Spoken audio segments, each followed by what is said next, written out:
Hey everybody, welcome to another edition of the Opening Tee Podcast, part of the Awesome Old Golf Podcast here, a two-part series that I do weekly. I am your host for it, Jason Roslin. Today I am going solo for this one, which I normally do. I guess I shouldn't say for this one. Normally I do this one solo. What it is, it's pretty simple. It's a 20-minute preview review. Review of the last week. I give you 4 quick facts. I go over some pertinent statistics. And then I give you a quick little introduction into this week. Normally, by the time I'm talking about it, they haven't even posted contests for the following week, unless of course it's a major. Sometimes they do, but of course we know the field already, as that was set on Friday. And this one, if this is your first time tuning in, let me tell you, this was a great tournament to start off your 2020. It is the Farmers Insurance Open. Really looking forward to it. Fantastic golf courses, fantastic golfers. We've got it all. So let's go into our foursome of facts from last week, as that's how I like to always start off this podcast. And the first one is 46-year-old Lee Westwood. Now has won in 4 different decades. Crazy little stat there. He had 4 rounds in the 60s, winning by 2. Tommy Fleetwood, though. Tommy Fleetwood, who notoriously struggles on the weekend. I'll tell you something. He did not struggle on the weekend this weekend. 67, 63, 5 under, 9 under. That's a solid 14 under on the weekend. Really, really good. Let's see if he can carry that momentum with him into the following week. Andrew Landry. How about that guy?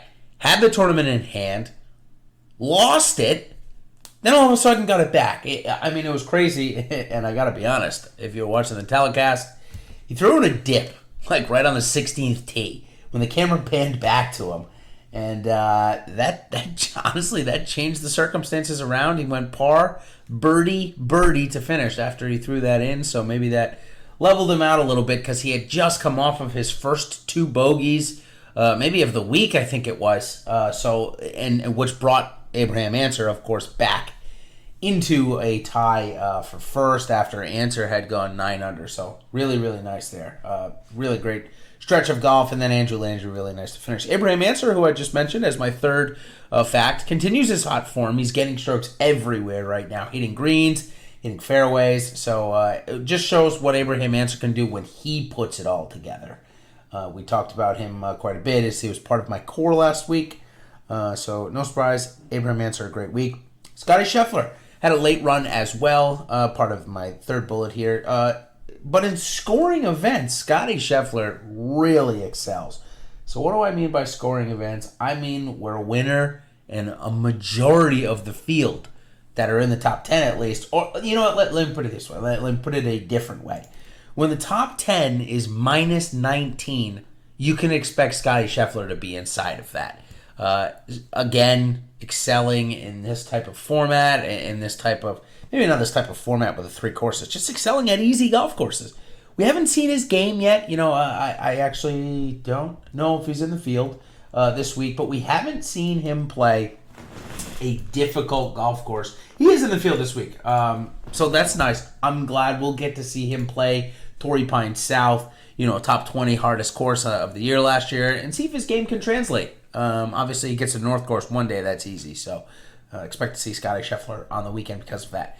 Last note, as we always like to do when we build out our profiles of the golf courses, this one, driving distance really was key. Now, don't get me wrong. Andrew Landry isn't the longest guy by any stretch, but he had a fantastic week putting, and you can never predict those, right? But Sebastian Kaplan and Seb Straka are 2 guys that only have driving distance as part of their forte, and they both finished inside the top 6. You could even throw in Sam Burns in there, who only, again, off the tee, only does distance.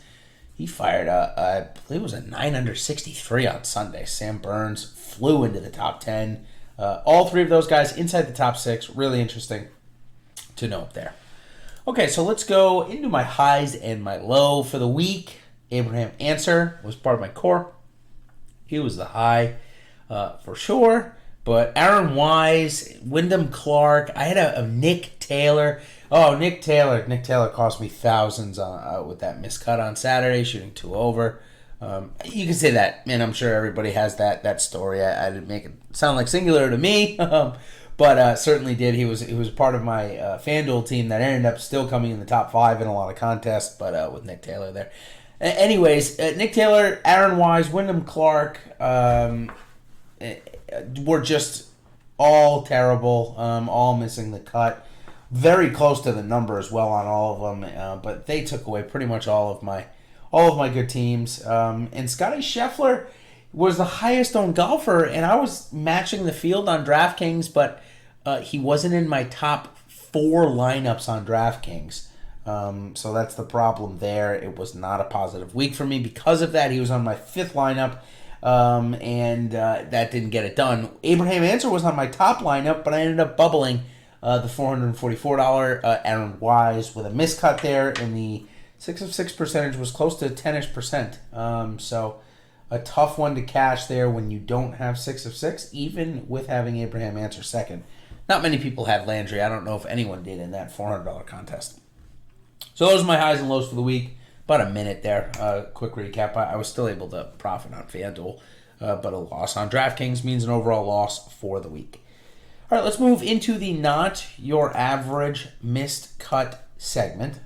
But I'm actually changing the name this time.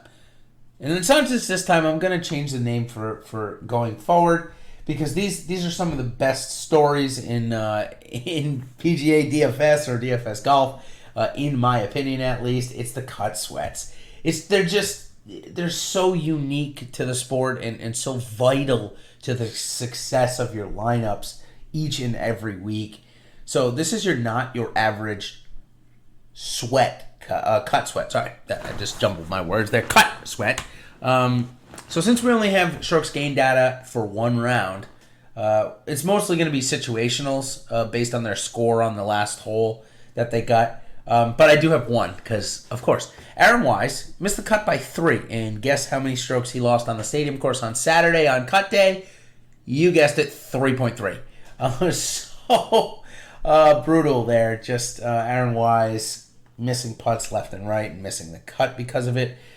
That was probably the worst story. The worst situational was Isaiah Salinda. He needed a 70 to make the cut and had it through 3 under for the day, so that would have been 69, through 15.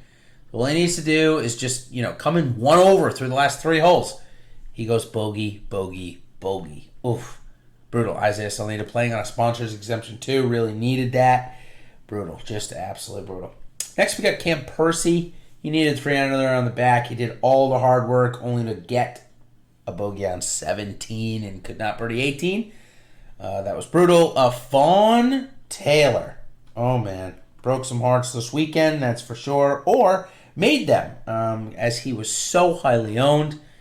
He needed an 8 under, 64 on Saturday.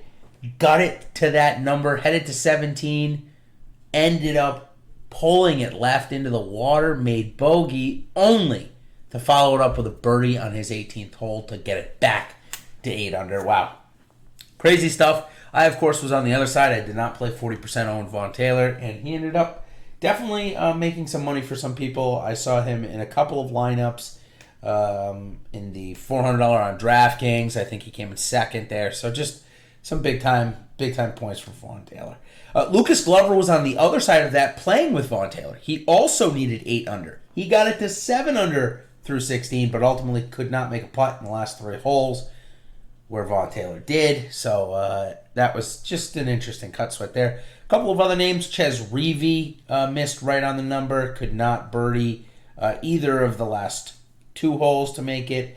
And Jimmy Walker. I'm going to end it on this one. Jimmy Walker needed to shoot just par on this back 9 on Saturday. He wasn't playing the stadium course, so it wasn't like he was playing one of the hard ones. And he made 8 pars only to get to 18 and made bogey to miss on the number. So just, you can't make this stuff up. You really can't.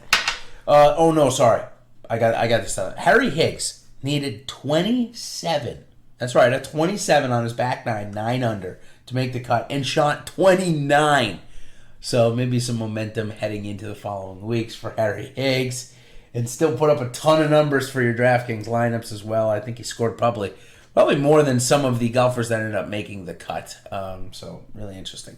All right, let's move on. I think we've given enough of those here. We'll go into our statistical review of last week. We're at about 10 minutes, so that's where I try and keep it at. So I'll go through these relatively quickly.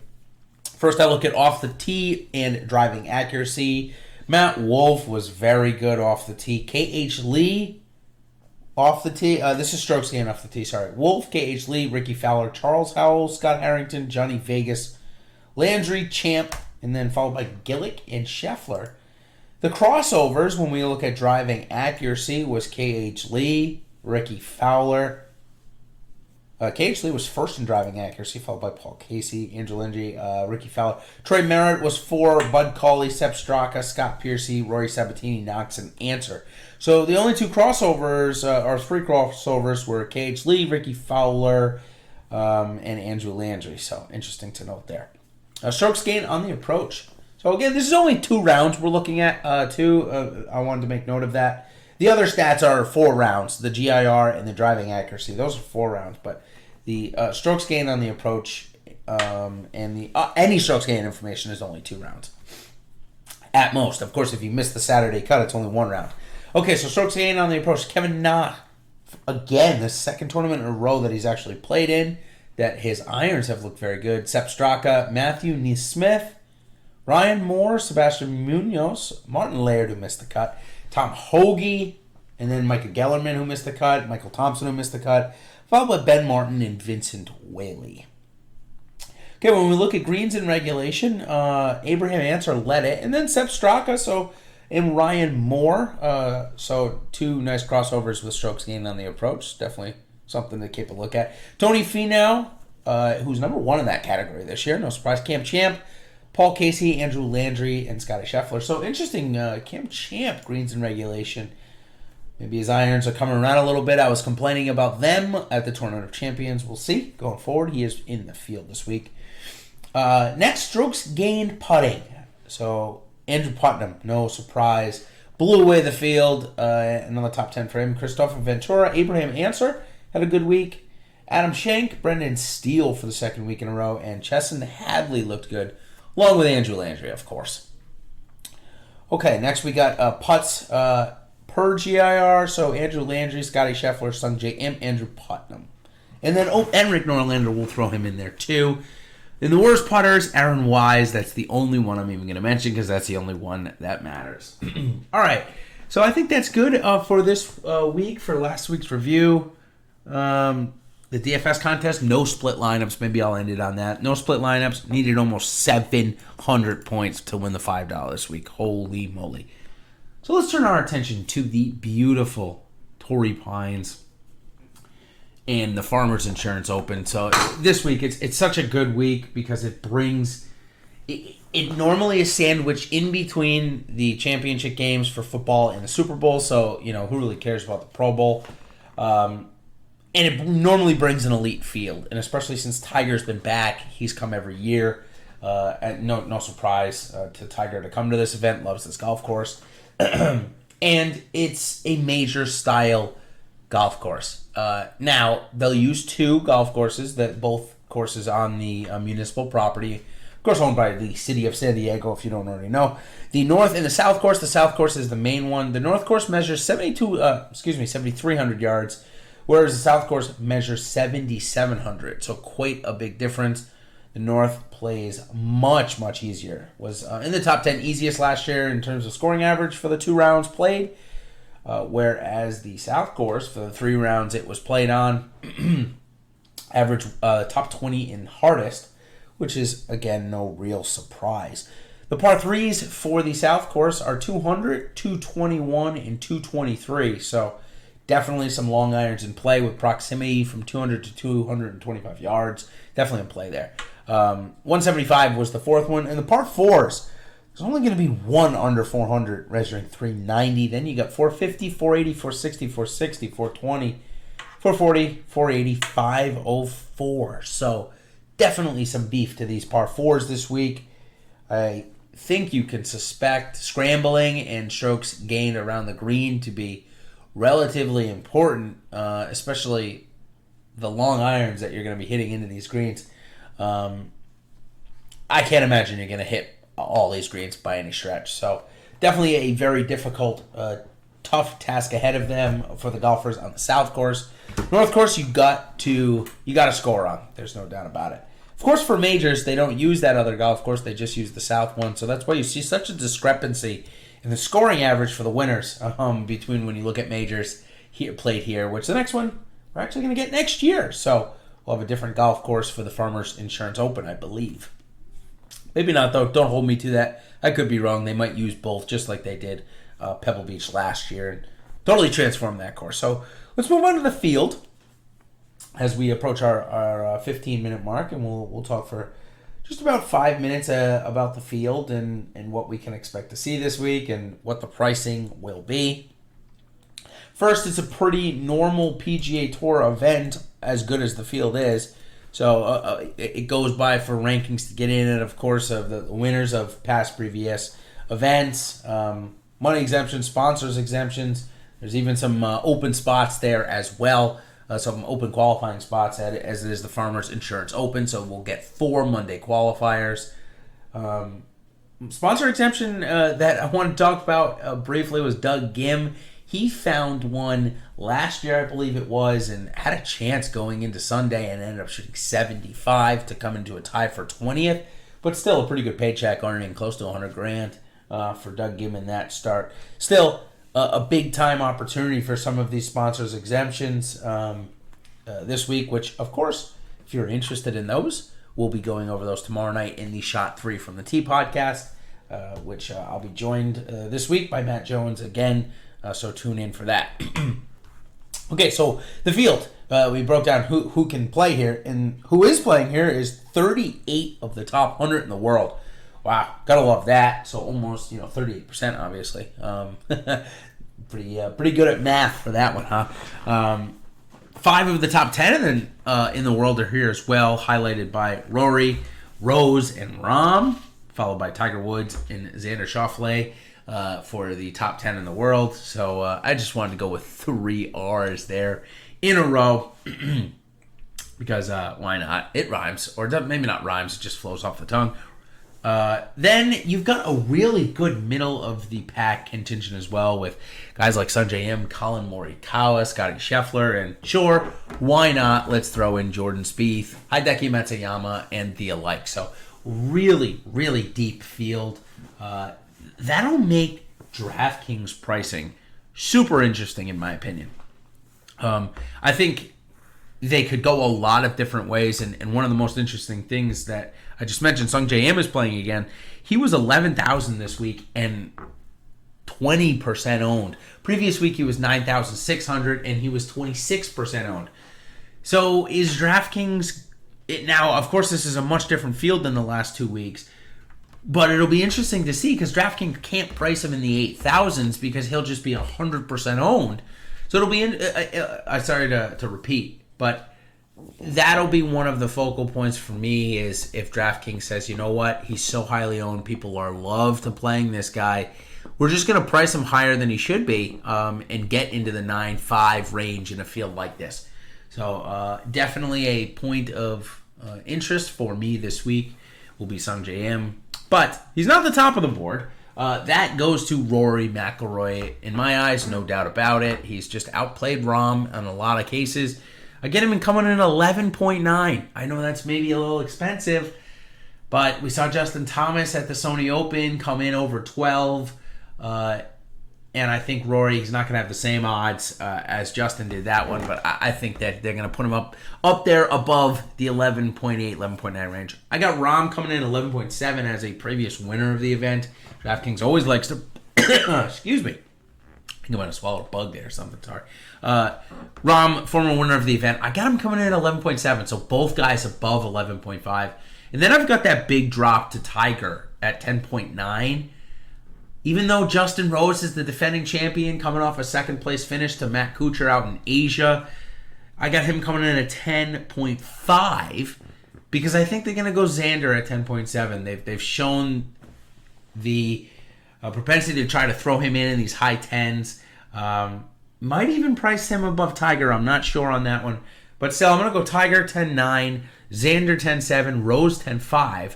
And then Patrick Reed is playing too, so I think they give him the nod again as well. And they'll go him at 10-2, coming off the TOC where, he was very good. Sony missed the cut, so maybe that's the only reason why he'll end up below 10K. Plus, you got a bunch of other options you can go. You got Matsuyama coming off a much better Sony Open than what Patrick Reed had.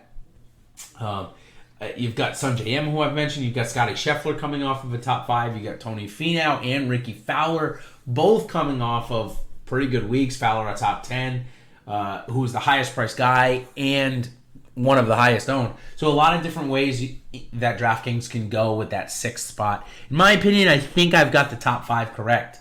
Of course, I haven't even been close in recent weeks. Maybe 2 weeks ago I was a little closer than this previous week. Of course, I'll review all of that on tomorrow night's podcast, A Shot 3 from the Tee. So I think it's a perfect time to end it. Look out for those big GPPs this week. I expect them to be the biggest of the year, especially with how it's working out in the schedule, the week in between the Conference Championship and the Super Bowl, and everything else winding down a little bit. So, of course, thank you so much for joining. Hopefully, you've gotten at least a little bit of information. Oh, no, wait, sorry. I'm not going to end it yet. My apologies. I forgot to look over the stats for the week for our Shot 3 from the Tee podcast that you can also be looking at the start of your research. Is par 4 scoring over 450 yards. I mentioned how many of those we're going to get this week. So definitely a focal point for me. Strokes gained par 72 over 7,600 yards. I want to see guys that are tearing up long courses or excel at long courses. And then proximity from 200 to 225. I talked about that earlier on. Those are 3 stats that I'm going to be looking at over the next couple of days and certainly tomorrow night on the podcast with Matt Jones. So until then, everybody, thanks again for listening, and we'll see you next time. Cheers.